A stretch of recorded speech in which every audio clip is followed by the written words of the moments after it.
आसमानों को छूता हुआ ट्रायंगुलर शेप का ये स्ट्रक्चर देखने में तो बहुत ही आलीशान और खूबसूरत लग रहा है, लेकिन जब आपको इस बिल्डिंग की दुख भरी कहानी पता चलेगी तो यकीनन आप भी इस पर यकीन नहीं करेंगे। 1080 फीट ऊंची अपने इर्द गिर्द मौजूद दूसरी बिल्डिंग से 10 गुना लंबी ये बिल्डिंग देखने में किसी पिरामिड जैसी लगती है, लेकिन असल में ये एक होटल है जो पेरिस के आईफल टावर से भी ऊंचा है।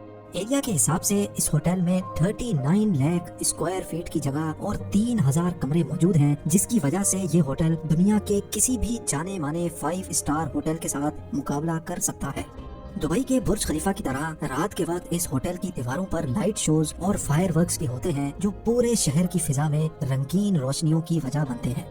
पर हैरत की बात ये नहीं है कि ये होटल कितना खूबसूरत है या इसके अंदर क्या क्या लग्जरी फैसिलिटीज मौजूद हैं, बल्कि असल हैरानगी की बात तो ये है कि इस आलीशान होटल में आज तक एक भी गेस्ट दाखिल नहीं हुआ। पिछले 30 सालों से ये होटल बिल्कुल अकेला तन तनहा खड़ा है, लेकिन सवाल है कि आखिर क्यों इस आलीशान होटल में आज तक एक भी गेस्ट नहीं जा पाया। 5,500 करोड़ रुपए खर्च करके बनाया जाने वाला ये बदनसीब होटल आखिर दुनिया के किस कोने में मौजूद है। इस शानदार होटल को देखते ही पहली नजर में ऐसा मालूम होता है कि ये अमेरिका, कनाडा या फिर किसी डेवलप्ड कंट्री के शहर में बना हुआ है, लेकिन आपको ये जानकर हैरत होगी कि ये 105 मंजिला बिल्डिंग रुगोंग होटल के नाम से जानी जाती है, जो नॉर्थ कोरिया के कैपिटल प्योंगयांग में पिछले 30 सालों से बिल्कुल खाली खड़ी है। अगर आपको नहीं पता तो आपको बताते चलें कि नॉर्थ कोरिया खुद को कहलाता तो डेमोक्रेटिक कंट्री है, लेकिन असल में ये एक ऐसा मुल्क है जिसको 1948 से सिर्फ एक ही फैमिली चला रही है। किम फैमिली की 3 नस्लें पिछले 74 सालों से नॉर्थ कोरिया पर जबरदस्ती राज कर रही है। नॉर्थ कोरिया शायद दुनिया का वाहिद मुल्क है जहां हर साल इलेक्शंस तो होते हैं, लेकिन कैंडिडेट सिर्फ एक ही खड़ा होता है और वो कैंडिडेट नॉर्थ कोरिया का सुप्रीम लीडर यानी किम फैमिली का मेंबर ही चूज करता है।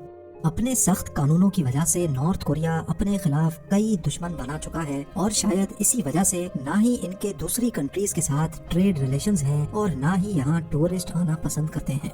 हर साल पूरे नॉर्थ कोरिया में 3 लाख विजिटर्स जाते हैं। देखने में तो ये फिगर काफी ज्यादा लगता है, लेकिन इसके पड़ोसी मुल्क यानी साउथ कोरिया के सालाना 175 लाख विजिटर्स के मुकाबले में ये ना होने के बराबर ही है। अब आपके जहन में ये सवाल आ रहा होगा कि अगर नॉर्थ कोरिया में इतनी सख्ती है और यहाँ विजिटर्स भी इतने कम जाते हैं, तो आखिर इनको 3000 कमरों वाले इस आलीशान होटल की जरूरत ही क्यों पड़ी।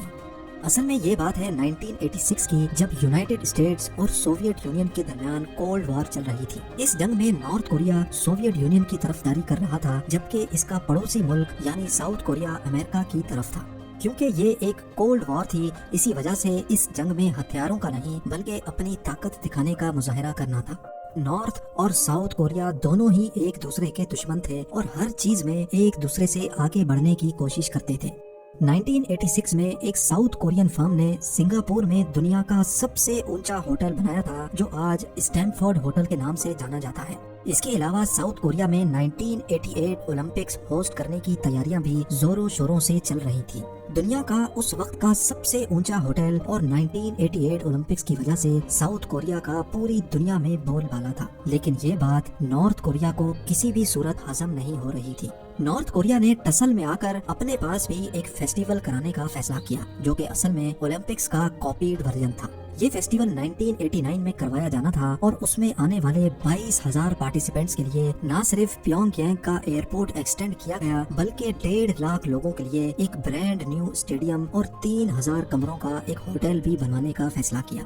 यह होटल 105 स्टोरी ऊंचा होना था, जो अनकरीब साउथ कोरिया के बनाए गए स्टैनफोर्ड होटल से वर्ल्ड रिकॉर्ड भी छीनने वाला था। न सिर्फ इतना, बल्कि उस वक्त दुनिया में सिर्फ 21 ऐसी बिल्डिंग्स थी जिनके फ्लोर्स 100 से भी ज्यादा थे और उनमें रुगोंग होटल का नाम सबसे ऊपर था।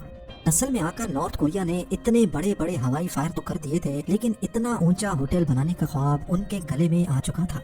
इतनी ऊंची बिल्डिंग बनाने के लिए बेशुमार स्टील की जरूरत थी, लेकिन स्टील नॉर्थ कोरिया के पास मौजूद नहीं था। इसी वजह से उन्होंने फैसला किया कि ये बिल्डिंग सिर्फ कंक्रीट से बनाई जाएगी।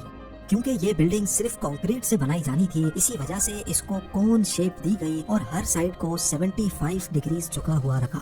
इस होटल के टॉप पर वर्ल्ड क्लास रिवॉल्विंग रेस्टोरेंट और दुनिया की सबसे ऊंची ऑब्जर्वेशन डेक बनाई जानी थी। इस होटल में जो मॉडर्न फैसिलिटीज रखने का प्लान किया गया था, अगर नॉर्थ कोरिया ये बनाने में कामयाब हो गया तो न सिर्फ साउथ कोरिया बल्कि वो पूरी दुनिया में अपनी काबिलियत साबित कर देता। 1987 में इस होटल की कंस्ट्रक्शन तो स्टार्ट कर दी गई, लेकिन जब 1989 में वर्ल्ड फेस्टिवल हुआ तो 3000 कमरों वाला दुनिया का सबसे ऊंचा होटल कंप्लीट होने के करीब करीब भी नहीं था।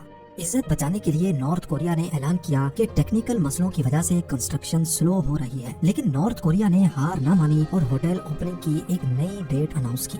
अब होटल की नई ओपनिंग डेट नॉर्थ कोरिया के सुप्रीम लीडर किम इल संग की 80th बर्थडे सेलिब्रेट करने के मौके पर रखी गई और वो थी 1992 में। कंस्ट्रक्शन का काम एक बार फिर से जोरों शोरों से स्टार्ट कर दिया गया, लेकिन किस्मत किसी भी तरह से नॉर्थ कोरिया का साथ नहीं दे रही थी। नॉर्थ कोरिया जो कोल्ड वॉर में सोवियत यूनियन का साथ दे रहा था, 1991 में सोवियत यूनियन टूट गया और नॉर्थ कोरिया की इकोनॉमी बुरी तरह से क्रैश हो गई। अब ना ही इनके पास किसी की सपोर्ट बाकी बची थी और ना ही इनके पास इतने पैसे थे कि वो इस बिल्डिंग की कंस्ट्रक्शन कंटिन्यू रख सके। लिहाजा स्ट्रक्चर को अधूरा ही छोड़ना पड़ गया और होटल की लॉन्च का ख्वाब जो नॉर्थ कोरिया ने देखा था, एक बार फिर से बीच में ही लटक गया। होटल की लॉन्च का जो वादा किया गया था वो अब दूसरी बार भी टूट गया था और दुनिया भर में नॉर्थ कोरिया का मजाक बनाया जाने लगा। अगले 16 सालों तक ये स्ट्रक्चर ऐसे ही खड़ा रहा, जो नॉर्थ कोरियन कैपिटल का व्यू अच्छा करने के बजाय उसको खराब कर रहा था, क्योंकि ना ही इस पर पेंट किया गया था और ना ही विंडो पैनल्स लगाए गए थे। एक पॉइंट पर इस पूरे स्ट्रक्चर को गिराने का फैसला भी किया गया, लेकिन इससे पूरी दुनिया में ये मैसेज जाता कि नॉर्थ कोरिया के पास एक बिल्डिंग बनाने की काबिलियत भी नहीं है। तो इसी वजह से इनके पास इस रूखे स्ट्रक्चर को ऐसे ही छोड़ने के अलावा कोई ऑप्शन नहीं था। कई सालों के बाद 2008 में एक इजिप्शियन कंस्ट्रक्शन कंपनी के साथ डील की गई, जिसमें वो अपने पैसों से होटल को कंप्लीट भी करेंगे और उसको चलाएंगे भी। नॉर्थ कोरिया का सुप्रीम लीडर किम इल संग तो अब मर चुका था, लेकिन एक बार फिर से होटल की ओपनिंग सुप्रीम लीडर की 100th बर्थडे के मौके पर 2012 में रखी गई।